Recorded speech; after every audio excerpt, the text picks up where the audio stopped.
Oh, I think the Army is for everyone. And I think that given all of the various jobs in military occupational specialties in the Army, there is a place for everyone in today's Army. And finding the right niche for you in the Army is going to help you down the road so that you can get the job you want, so that you can go to the school that you want, and it's going to do nothing but just complement you in the future.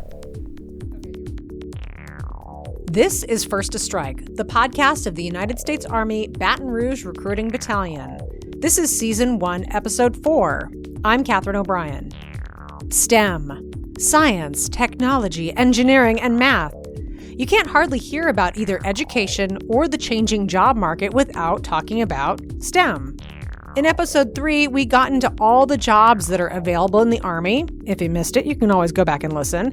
But this week, we are going to hear from an Army veteran. Ken Bradford served in the United States Army and now works in education. We thought he would be a good person to hear from about education, STEM, and Army experience and how all those things can come together for those who serve. Yeah, my name's Ken Bradford, and I am the Assistant Superintendent for the Louisiana State Department of Education. And yes, I did serve in the military. I served 3 years active duty at Fort Polk in the 5th Infantry Mechanized Division as a 19-kilo M1 Abrams tanker. And upon getting out of the military, I served in the Louisiana Army National Guard for 5 years in the 239th Military Police Company. And you also were at one time a high school teacher. That's correct. After utilizing my GI Bill benefits and graduating from LSU with a social studies education degree, I taught here in East Baton Rouge Parish for 7 years. And in addition to teaching, I coached football, wrestling, and track. I'm wondering, because of your background, not only did you serve in the military, but you also are education is your career. I'm wondering, sometimes people think of the military as being instead of education, but really military service and education go hand in hand. Yeah, I would agree they go hand in hand, and I would say that as a society, and whether students go directly out of high school to college or they go directly in the military enlisted like I did, both the K-12 education system, the post-secondary education system, and the military, we all have one thing in common, and we want students coming out of high school that are numerate, that are literate, that are problem solvers, and that have those soft skills necessary to, work as a team. I was under the GI Bill, and when I got out of the Army in 1991, I went to LSU, whereby I utilized the GI Bill. And, I always tell the story that when I actually took my first teaching job in 1995, that first year was actually a pay cut for me. I actually made more money being in college, being in the reserves, and utilizing my GI Bill than I did as a first-year teacher. I think a lot of people would be surprised at that. Yeah, I was surprised at that, to say the least. Yeah. Yes. Do you think that had you not served in the military, you wouldn't be where you are today with your career? Oh, I don't think there's any doubt. I think in the summer of 1988, when Staff Sergeant Keith Antworth came down to my house for my parents to sign the paperwork to go into the delayed entry program, I think there was a big sigh of relief. I originally wanted to go in the Army and fly Apache helicopters and go to Fort Hood, Texas. And I ended up at Fort Polk, Louisiana, driving the M1 Abrams tank, and it was a great experience. That military provided me that 3 years of kind of break in service and education, where I could get some discipline, get some responsibility, and I still remember to this day being in Killeen, Texas, sleeping on the back of a tank at Fort Hood one night, and just thinking about what my next steps were going to be. And I came one weekend down to Baton Rouge. It was a homecoming football weekend, and when I was at Fort Polk, and I made that decision. This is where I was going to be. It was either going to be LSU or Texas A&M. But I knew after that 3 years that I was going to, the Army would help me figure out where I wanted my career path to go, and I made that decision. I wanted to go into education, and I wanted to be a high school football coach, and I wanted to teach social studies, and the Army provided me the opportunity to live out that dream. One thing that we hear a lot about in education, and I hear a lot about STEM education, is this really the issue that we think it is? Should we believe the hype? Is there a gap between STEM education and what the demands are in STEM jobs? Yeah, I think certainly, when you look at the current economy, especially here in Louisiana, where we're seeing engineering firms, we're seeing computer firms, we've seen the state governor announce the 2,000 plus tech jobs that are coming into the into the state. He made that announcement. They're coming into New Orleans, that we need a STEM pipeline. And that starts with a good high school curriculum, providing all of our students STEM opportunities. It really starts before high school. It actually starts in the elementary school, exposing them to robotics, exposing them to computer programming and coding. And, these are all attributes that we're not only looking for in the civilian sector in the workforce, but these are things that you need in the military. And I don't think it just started today. It started even when I was in the military. It wasn't when you got in and you were participating as an armor crewman on a tank. You had to be literate, you had to be numerate, you had to be able to problem solve. But that tank had all kinds of technology embedded within it, and everything from the laser range finding system to the weaponry system to the GPS system to cell phones in the military prior to they became mainstream out here in society. So I can remember back in 89, 90 utilizing a cell phone on the brigade commander's Humvee. So you needed to be STEM literate back then as well. And these are just attributes that you need today to go into the military. You mentioned something a moment ago that I think is really important, is that there's, on one hand, you have an education. On another hand, you have education plus experience. Do you have any thoughts about what the military can do to give you that sort of that dynamic combination, the latter combination of education and experience? Yeah, when you're in the military, first thing you do is you learn a sense of responsibility. When you, like I did, I took a path that's probably a little bit different. A lot of individuals go to college and they'll participate in an ROTC program. They'll get their 4-year degree, and then they'll go in the military as an officer. But I took the reverse path. I went in, enlisted straight out of high school, served 3 years, then got my college degree.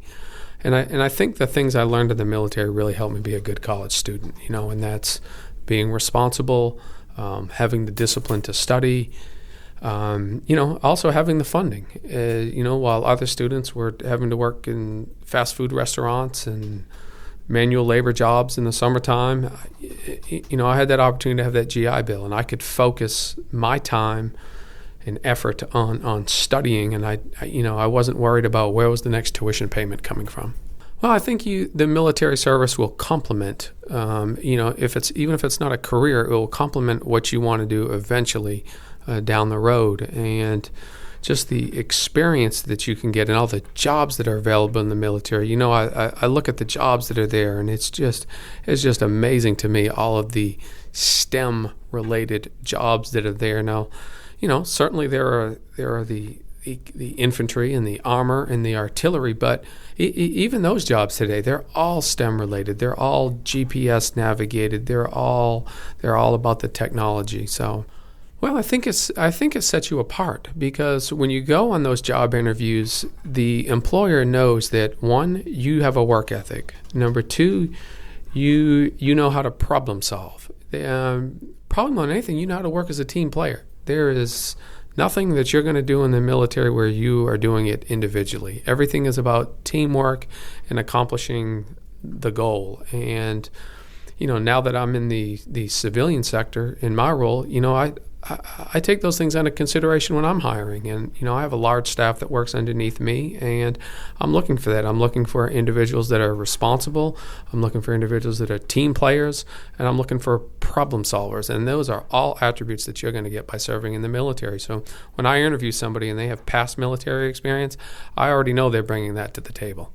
When I went into the 19 Kilo series, the M1 Abrams tanker series, went to Fort Knox, and I graduated in the top 10%, and I had an opportunity to be in the Excellence in Armor program, and that provided me lots of opportunities within the armor field. I got additional training, I got faster promotions, but it's when I talk to today's youth, I always tell them about the opportunity, and you just never know what opportunities are going to be available to you because of the Army.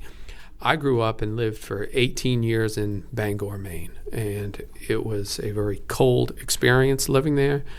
But I hadn't really ventured too much out of Maine. The farthest I had gotten to really was Boston. And so by going in the military, I get to see, really a whole nother culture here down in Louisiana. And my experience was one such that I enjoyed it so much that I didn't go back.